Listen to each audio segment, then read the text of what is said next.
Hey guys, welcome back to the History Makers Leadership Podcast. I'm excited to have you joining us today for this really special and unique conversation. It's a pastor that goes to church with me. She's a friend and a ministry partner of mine, and she shares her story of how she's overcome obstacles throughout her life. And with ILI, we have 8 core values, one of them being visionary leadership. And as leaders with vision, we know that as we're living out the vision God has shown us, we're going to have to overcome obstacles. And so in this session, it's encouraging to hear how she's overcome so many obstacles in her life and how she continues to overcome. So whether you are someone who is in leadership or you're growing in your ministry, I want to encourage you as you're watching today to have an open and safe space for the people you have influence with. Maybe they have something that they're in the process of overcoming and they don't know how to share that. So I want to encourage you, ministry leader, person of influence, as you're watching today, make sure you have safe spaces for those people that you care about and know, to have an open door policy where they can share their struggles and the obstacles that they're in the middle of overcoming. I hope you enjoy today's episode. Please like, share, and leave us some comments, letting us know how it's impacted you.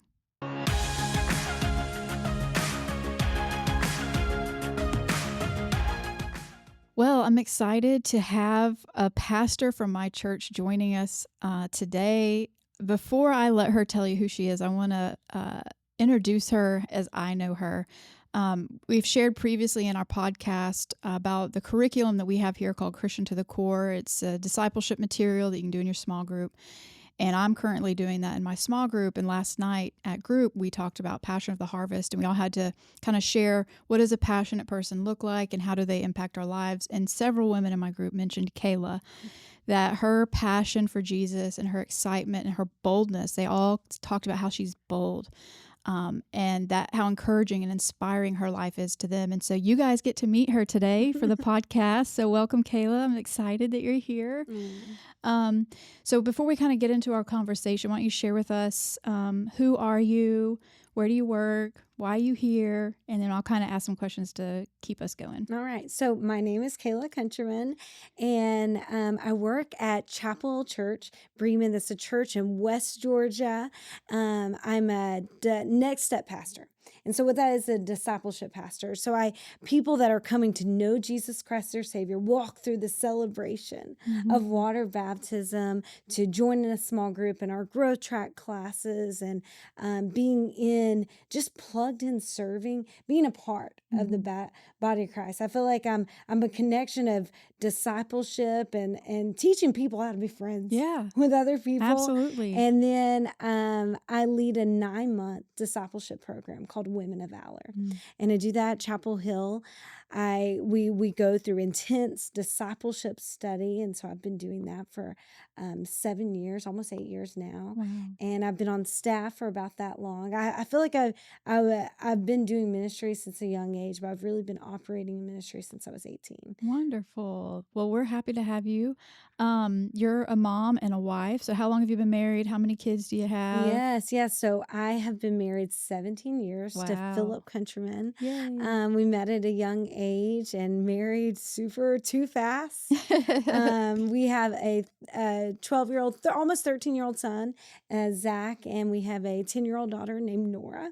And then we are actually in the process of adopting a 3-year-old little girl right now. Great. That's awesome. Yes. And let me tell you, Shannon, thank you so much for saying those things. But let me just tell you how I describe Shannon. Like when I tell people about Shannon, I was like, she's like a prophet. Oh. All right. You want her. Like if there are prayer people at the altar, prayer partners, you go to her. Oh, okay. you're so sweet. And so I talk to you, and I talk about you with such a high honor to not only serve at the same church with you, but to be your friend, Shannon. Yeah, absolutely. Well, I love you. And I'm so happy that all of you watching get to know her and a little bit about her story. We were talking about your life, things that you've went through. And at ILI, we have 8 core values. A lot of people listening kind of know some of those values or went through the training. And to think of the one value that you could really hone in on because of your life and your story and even how you're continuing to thrive in life now. And it hasn't been due to a lack of obstacles in your life that you've are so successful. You've really overcome so many obstacles in your life, whether it's personal, whether it's external, things completely out of your control. And so I want to unpack some of that with you. And I think probably a great place for us to start is, how did you come to know Christ, and Mm. what type of environment led you to church? And you can kind of share some of that, and then we'll see where it goes from there. Yeah. Okay. Well, I love talking about the things of God altogether. So at a young age, I was born. I'm the youngest of three, and I was born by the age of two. My parents were divorced, and it was my mom. I was raised by a single mom, and we lived in a little double wide trailer in Villarica, Georgia. Mm. And it was about 8 years old. I call them the Richies. That was their last name. The Richies moved next door to me. Tina and Lyndon, Josh and Kayla. Also, they had a girl the same age as me, and Wow. the same age. And the Richies were God sent to Mm. me. The Richies, Miss Tina. I say her name like she's like a celebrity. I say her. There are people that have helped mold my life, Hmm. and Miss Tina is one of them. Miss Tina brought me to church at a young age, about 8 years old. It was there. I went to church, a little small called Villarica Church of God, and I'll never forget. I was in the basement before, like the cool songs about church basement. Hmm. I was in the church basement, and it was me and my best friend Kayla Ritchie, and we're about 8 years old. And Jason told me about the rapture, and I was like, "Whew, I gotta get saved. Some stuff's gonna go down, and I'm not gonna be left behind." Right. And people say, you shouldn't get saved out of fear. Worked just fine for me. Okay. I learned the gospel. I'll never forget. I went home the next day on the trampoline in my front yard and told my sisters, y'all better get it right. Okay. Because some stuff's going to go down. You won't be Wow. left behind. So, anyway, we can go all into that stuff. But it was there at this church, they taught me about love. Mm. They taught me about the love of Jesus. I was basically I went through my adolescence at this church. So crazy hair, I'm still at 37 think I'm punk rock, but I'm not. But I went through, the piercings and all the things and they told me about Jesus. Mm. I'll never forget working at a vacation Bible school. And even though I was a wild teenager, I guess I wasn't that wild, but as a teenager with crazy color hair and all of these things, they let me help lead Vacation Bible School with Mm. little kids. And I'll never forget hearing the song, teaching them about my first Bible verse I ever learned. It's Proverbs 3:25. 3:5. Let's trust in the Lord with all your heart Mhm. and lean not on your own understanding. Proverbs 3:5.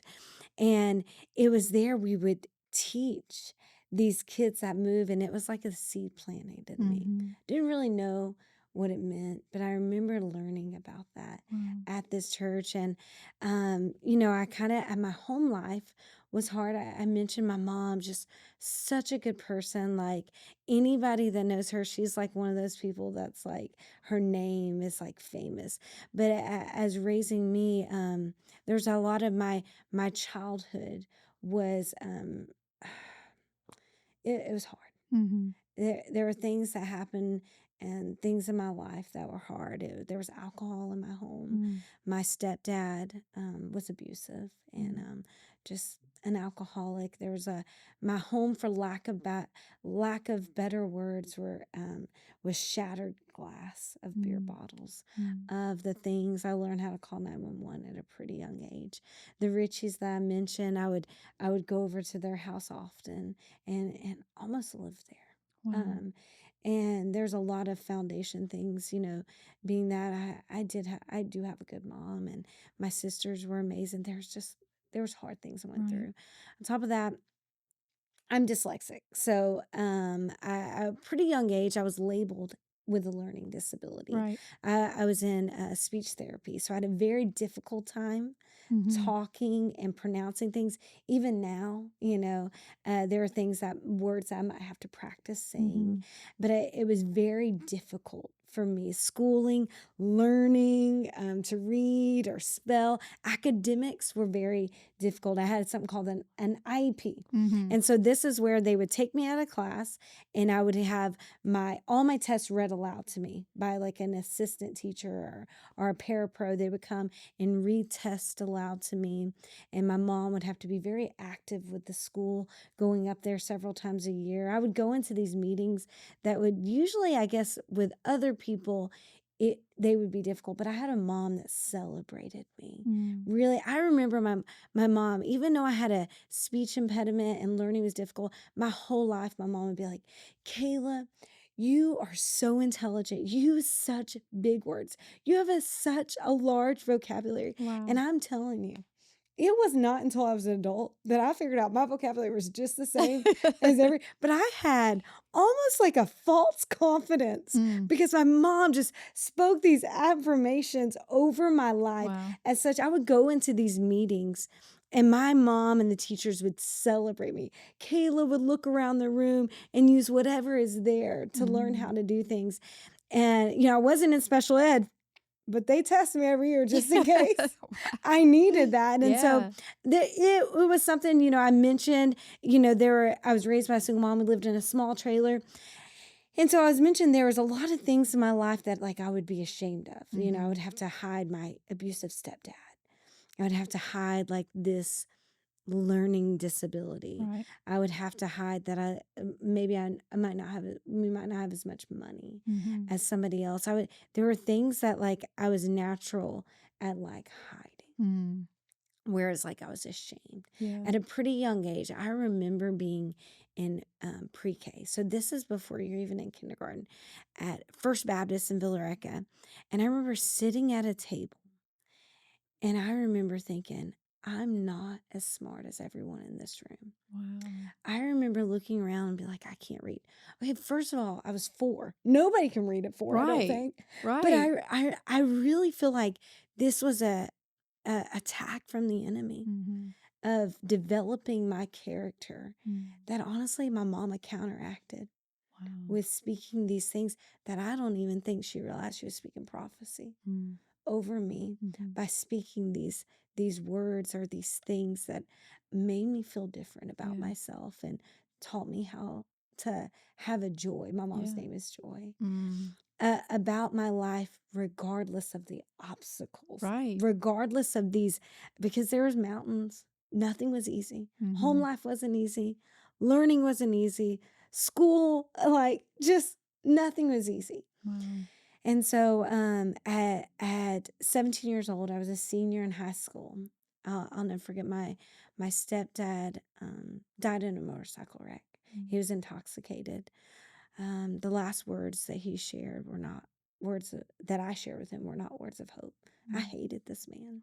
Even though I was taught the gospel, I had a difficult time because of the violence in my home.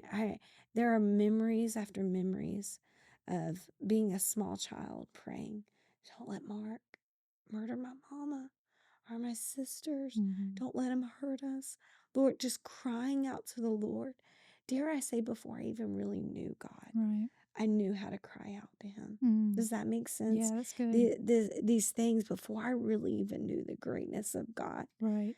I think I learned how to talk to him by crying out to him, by crying out to him in the hard things. And so Mark died. Things in my home life were even harder at times.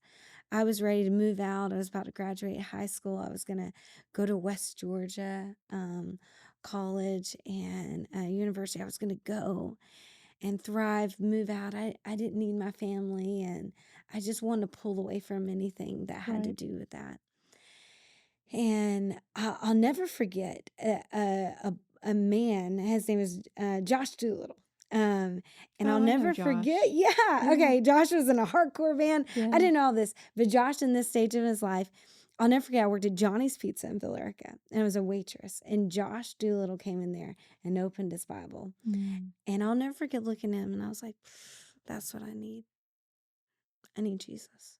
Last time I had any kind of peace, hope in my life, it was when I went church with Tina Ritchie, Wow. Kayla Ritchie, and Lyndon. It's when I was at Billerica. It was when I learned Mm-hmm. about Jesus. Yeah. That was the last time. And so I remember I told my friend Michelle, and I was like, well, I'm going to go to church this weekend. I got my own car, saved up my graduation money.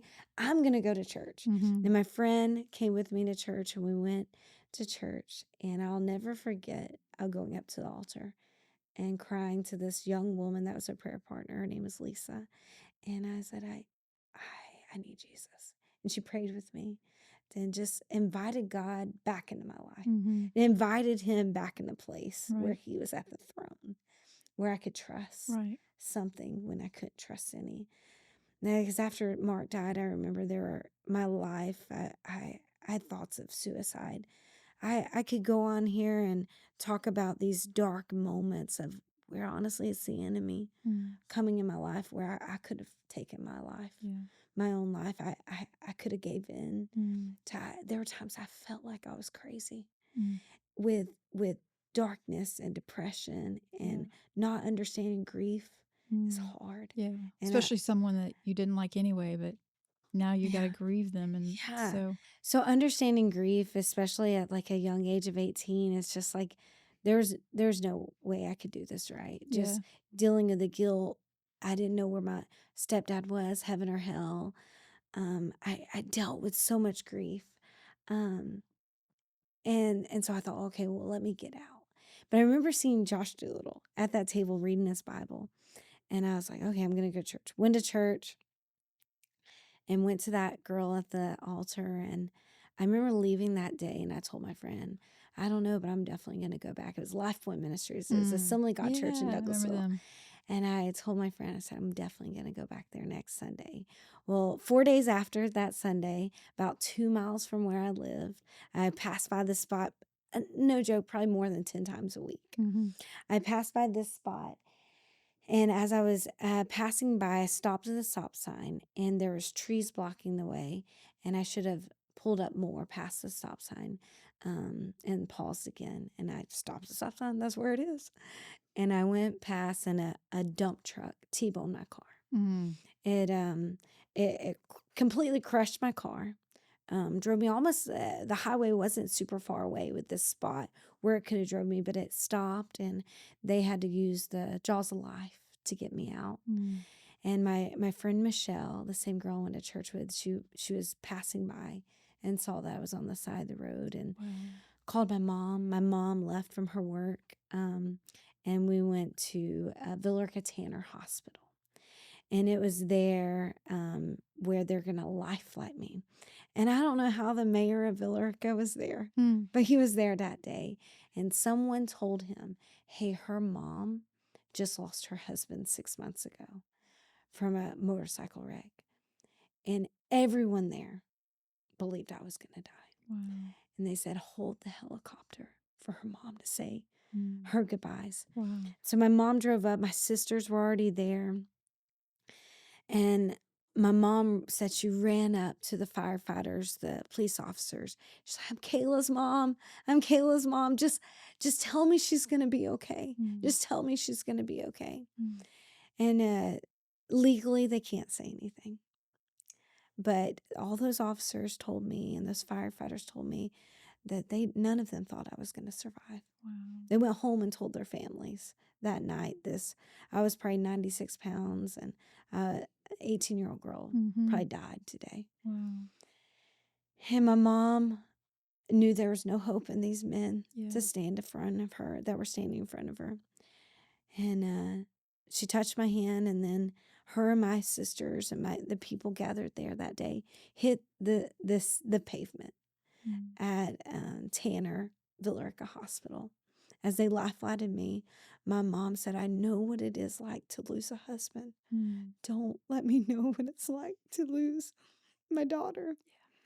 Yeah. And with these life and death situations, especially as a mom, you can start bartering. Like, let me make a deal. Take my life instead of. Yeah. And my mom, she was like, God, you have me. She gave up drinking and smoking cold turkey that day. Wow. That had been something the majority of her life that she took in to partake in.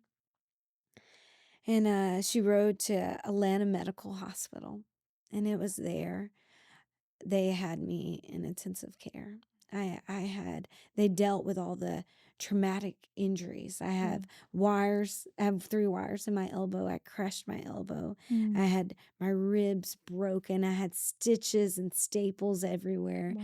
I had this C2 in my spinal cord was broken on top of my lungs collapsing. Mm. It was a miracle that they were able to shove things down so I could breathe. Wow. In a matter of moments, they would have Yeah. had to done a trach or I would have lost my life. But in a Wow. matter of moments, they were able to get me to breathe. I was unconscious the moment the car wreck happened. And on top of all of this, I had a traumatic brain injury, acquired brain injury. My brain hit the front of the skull, the back of my skull, and the right side of my skull. And as I laid there in intensive care at Atlanta Medical Hospital, the doctors did not think I was going to wake up. And I was in a coma. And if I did wake up from a coma, I would be mentally incompetent and handicapped. And so, but I woke up. Hey, praise God. I woke up and the doctors tended, they put a halo. It's where they screw 5 screws into your head. So you can almost see the scars, but they screwed that into my skull so I couldn't move my neck and it wouldn't break more. And so they tended to they put the wires in my elbow, tended all my injuries, and it was Shepherd Center. Shepherd Center is a special spinal cord brain injury hospital. You have to have a certain amount of brain injury or spinal cord Like injury. worst case scenario. Yeah, to go there. Like the famous Superman went there. This is like the top of the line, like in the nation. Wow. And so they came there, and guess what? Passed that test because I had the right amount of brain injury to get accepted as on the brain injury floor at this Shepherd Hospital. And so it was there that they took me, and I had to learn how to read, write, walk. My equilibrium was thrown off. I had to relearn. I had short-term, long-term memory loss. It was there. There's a period of my life, a time period of these weeks where, for lack of better words, I lost my mind. Wow. I was not mentally competent. I couldn't understand things. I was not myself. It's a time period I can't even remember. Because it was like that.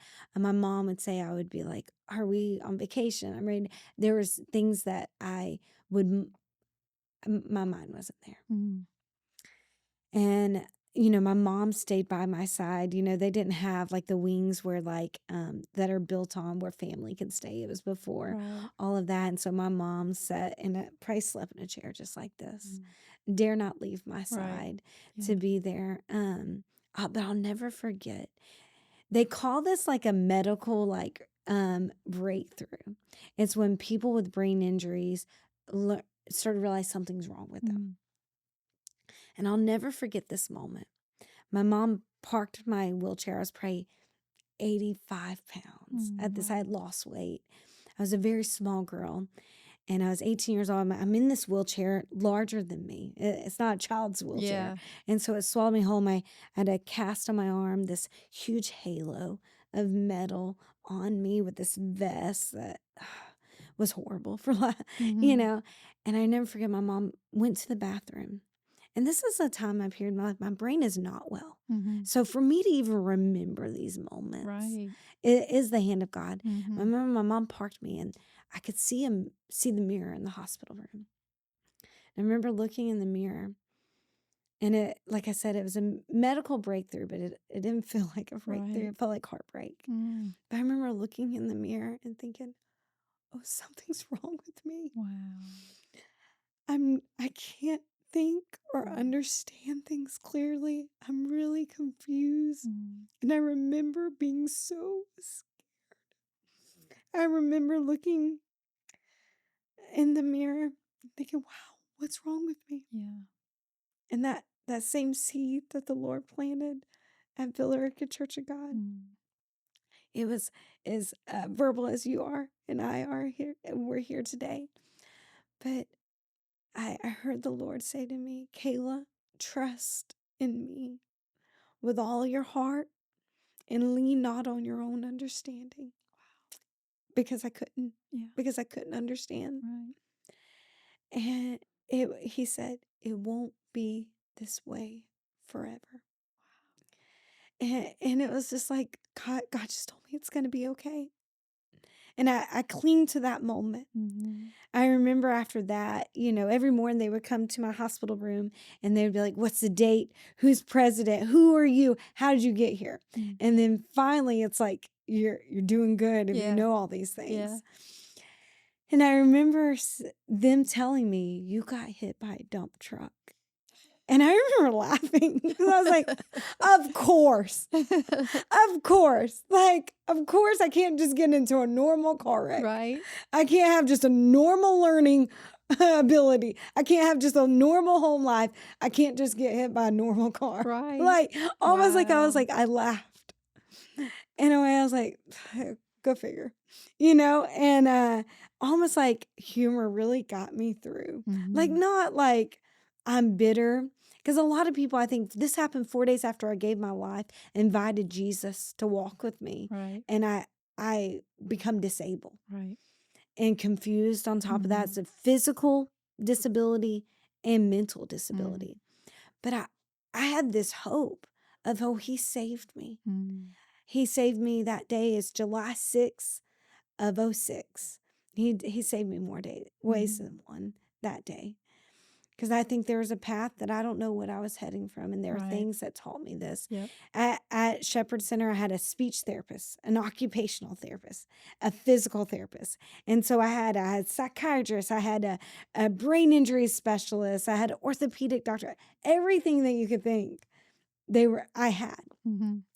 And I remember my speech therapist. I remember her telling me, she said, Kayla, as I started relearning things, honestly, a faster pace than other people that were there. Right. And every brain injury is different. And she said, Kayla, I think the reason why you're doing so well at relearning walking, speech, reading, spelling, she said, I think the reason why is because you grew up with a learning disability. Wow. Is because you were dyslexic. So I think these are the reasons why you're excelling. Mm. So what I thought was a thorn, Mm-hmm. what I thought was shame, Mm-hmm. was a blessing. Right. Now, fearfully and wonderfully made on purpose. Incredible. And what I thought made me learn different was a way that it made me learn well for my life. Right. For the obstacles that were before me. I don't believe that God was upstairs with a dump truck and a little car that I was driving in and made it happen. Right. But I do believe that the cross carried me through it. Mm-hmm. I do believe he rescued me. Right. I do believe on what the devil intended to kill me with, Mm-hmm. God saved me. Absolutely. I do believe that he put people in my life to mold me to be more like him through the difficulty things. That things were done. I could look back on my life, even the hardship, and it was like it was done on purpose. Mm-hmm. Like he was always there. Yeah. It's like your weakness got you Yeah. through. Yeah. What you consider weakness and disability, the Lord used to. He miraculously. used the least of these. Yep. And so, fast forward, all of these things are happening.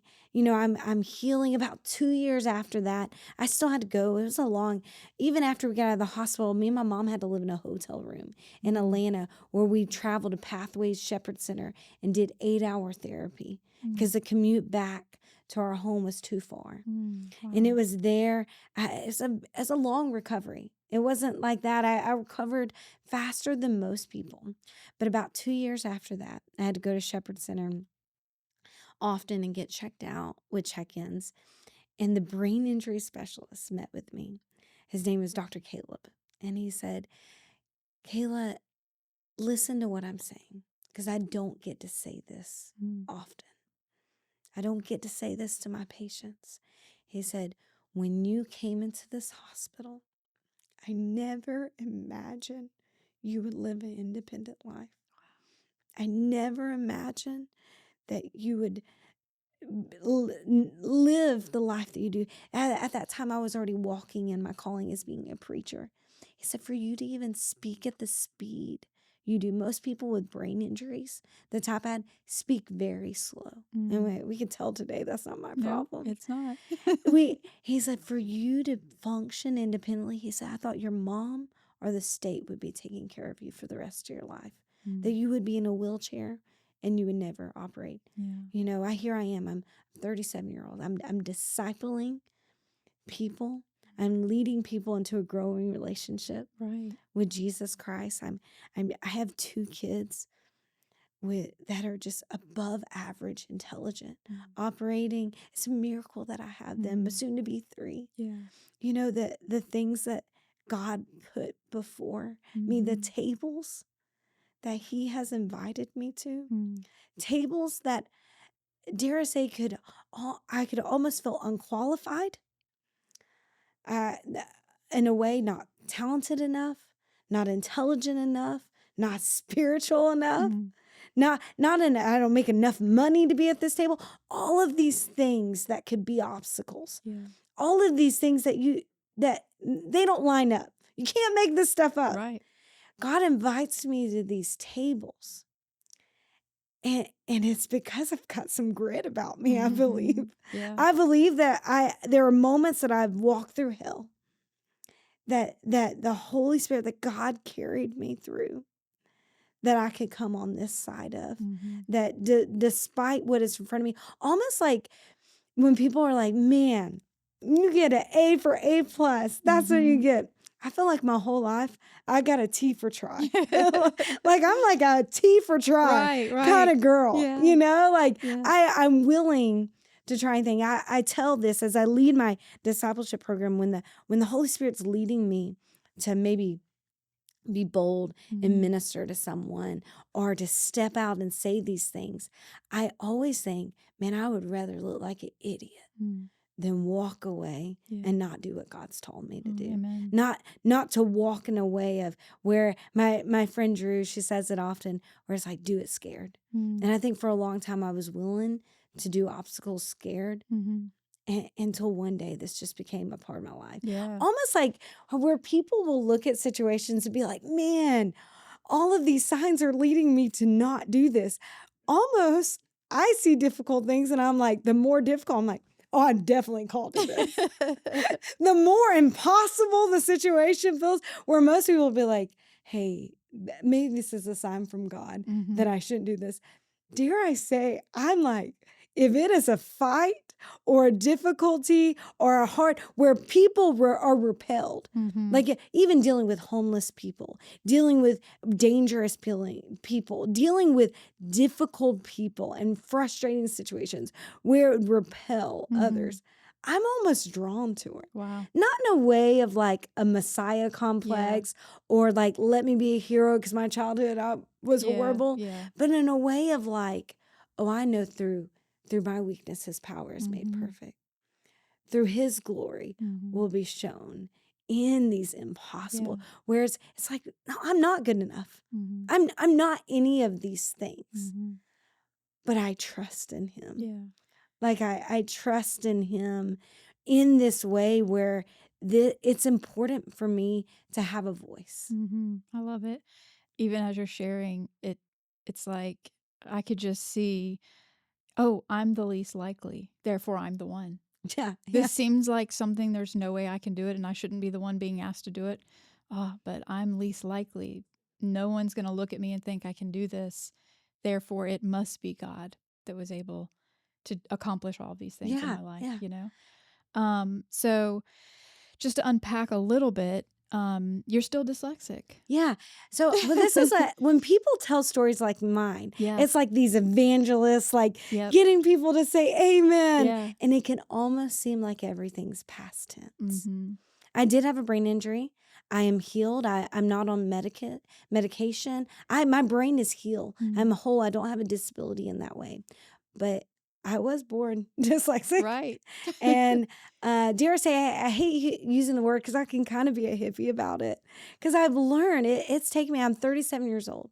And it's probably taken me until the last decade to really walk in the confidence Mm. of being fearfully and wonderfully made. Yeah. Maybe longer than that, where it's like, oh, this is what I can do. Right. And so talking about these things, everyone can say amen. Mm-hmm. But I'm not invited to many tables. I've read lots of discipleship books, of leadership books, pastor books. I've gone to conferences, and this is something that's not talked about often.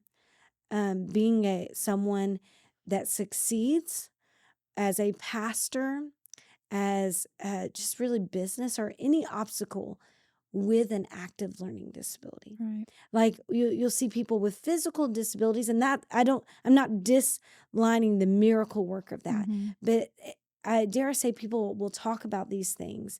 But when you talk about learning disability, I've had mentors in my life that maybe out of bad judgment told me you shouldn't talk about that Mm. because other people will think you're not intelligent enough. Wow. Kayla, you shouldn't talk about your brain, that you had a brain injury. You shouldn't talk about that you're dyslexic or that you learn different, because people won't respect you Wow. as a pastor. Wow. And I've always, from a young age, because of the way my mama raised me, Mm-hmm. I've always, dude, if people won't respect me, or if I'm not invited to tables because I learn different, then that's not the table for me. Right. You know? Their loss. I mean, Yeah. I don't mean that disrespectfully, but Well, and I think because talking about it in past tense and actually living it, because you can almost have a fear Mm. and there were times in my life, man, if my boss knows, I'm a pastor at a very good church. Mm-hmm. It is not a little church. We have 4 locations. I'm a Next Step pastor. I'm not in a position that's just made for women. I sit at a table that usually men Mm-hmm. fill the seat. With higher educations, Mm-hmm. I'm at this, and I can almost be tempted to hide it. Mm-hmm. But even when I was going through ministry school, when it was time for me to take my credentialing tests, I'm credentialed with Assembly of God. I'm a certified minister. And when it was time for me to take that test, I was young when I took it. I was probably 23 or younger. And I remember you had to write out your testimony. You had to take this long test. And with growing with an IEP, I used to get help with these things. Mm-hmm. And so I could just, most of my life I made C's. It was summer school that got me graduated. Right. And so I didn't really excel in academics until I was in ministry school, because it was like something I was passionate Right. about, was the things of God. But I remember I had a choice. Either I could go be a voice, or I could go to a table and be embarrassed. Mm. And so I went to the people and I was like, hey, do you guys have any accommodations? And I remember they're like, well, we've just never been asked that. Wow. We've never been needing that. Mm. And I could have been scared, because there were pastors that they could say amen to me preaching, but Mhm. hiring me on staff is another thing. Right. If they feel like I might not be able, this is the real world. You Yeah. have to meet the requirements Yeah. for your job that you're getting paid for. Absolutely. But sometimes, that could be like, oh, that somebody might not hire me in the pastor world Mhm. at these churches that I want Mhm. to be hired at. But I remember I was like, hey, I need accommodations. I need to go ahead and have my testimony typed out, and I'll bring it to you and turn it in that way. I need extended time if that's what Mm. is required. Wow, what courage. And because I thought about it, my kids, neither one of them, my kids don't deal with learning disability. But what if my grandkids? What if Mhm. one day at this time I didn't know that my kids wouldn't have the same difficulties as me? Right. And so I thought, man, what if this is someone that's going to come behind me? Because I've never sat at a table of anyone that was older than me that said that they've had the same difficulty. Wow. I've never had anyone. I told my husband Philip one day, he's a man of wisdom. I told him one day, and I was like, man, I wish I had someone coaching me Mm. about just how I learn different, how these things that I could run into, because I've been put in these situations where maybe I wouldn't bring it up. And I was like, I wish I had someone. He was like, babe, it's because you're going to be that for somebody else. Wow. And so I walk with this and not in shame. Mhm. I love learning. I'll read books until the day I die. I want to go to school for a higher education. I think academics and learning extends my reach Mm-hmm. to minister to more people. I'm not against any of those Mm-hmm. things. Paul was so intelligent Right. in the Word of God, Absolutely. and people, and he had different things that could hold him back, but he was active Mm-hmm. at telling his Jesus story. Mm-hmm. And so I try to be the same as Moses had a stuttering thing. People bring that up. If you look at these people in the Bible, they talk about it. Mm-hmm. And I want to make sure that I talk about my Jesus Yeah. story. So I think about whatever, I think that there has to be a young minister out there, a man or a woman, or even a young businessman Mm-hmm. or a young businesswoman, Yeah. or whatever calling God has put on their life Mm-hmm. in what they're called to do. I think, man, I want to be a voice, an encouragement, just like my mom spoke those affirmations Right. over my life. Yeah. I want to speak that over them because I look at it, man, God made us different. Mm-hmm. I believe I was made on purpose. Yep. I believe in academics. I believe in growing, always being a student. Mm-hmm. I believe in these things that God has called us to do, where it's the impossible. He calls us to do the impossible Yeah. because it's not by us. Yeah. It is not by my Amen. power That's or right. my might that God does these things. He Mhm. develops my personality. Yeah. He developed me where it's the power of the Holy Spirit Right. that is active in these things, where I can walk in this boldness, Yeah. that this fire to love people the way that He loved me. Mm-hmm. Yeah, I love that. That's really encouraging. And I'm sure someone out there watching, and hey, while you're watching, hit the like and subscribe. I just have one question Mm. for someone who is in your position, Mhm. or maybe someone watching, it's not a learning disability, it's just a lack of confidence maybe in an area that they're trying to tap into, and they're just facing rejection after rejection, and various other things that this could be, touching people's heart on. So there's got to be moments in your life, I'm certain, where you are not encouraged, where you are at the bottom, and you feel that, you know, that sadness, or just that sense of needing to know, God, help me get through this, Mhm. So how do you encourage yourself? Because I think how you encourage yourself in those moments would be encouraging to other people as well. Yeah. So, because, Yeah. actually you said a woman of grit, how do you hold on to that grit? Like, how do you make sure? Because I know it's God, I know it's the Holy Spirit, but I also know David even said to his own soul, why are you, Mm. I can't remember the scripture memorized right now, but it's like, why are you downcast, oh my soul? Mhm. So we know we have those moments. We know we have to encourage ourselves in the Lord. So as a woman of grit, truly, whose life is remarkable Yeah. and you've overcome so much, how do you encourage your soul in those moments when it is downcast? Yeah. Well, when life's busy, I'm a Yeah. mother, I'm a pastor, I'm a wife, I'm a friend. I need to be all these things, as most people are. Mm-hmm. And when I run into these obstacles, or even just the reality of some things that are hard, Mm-hmm.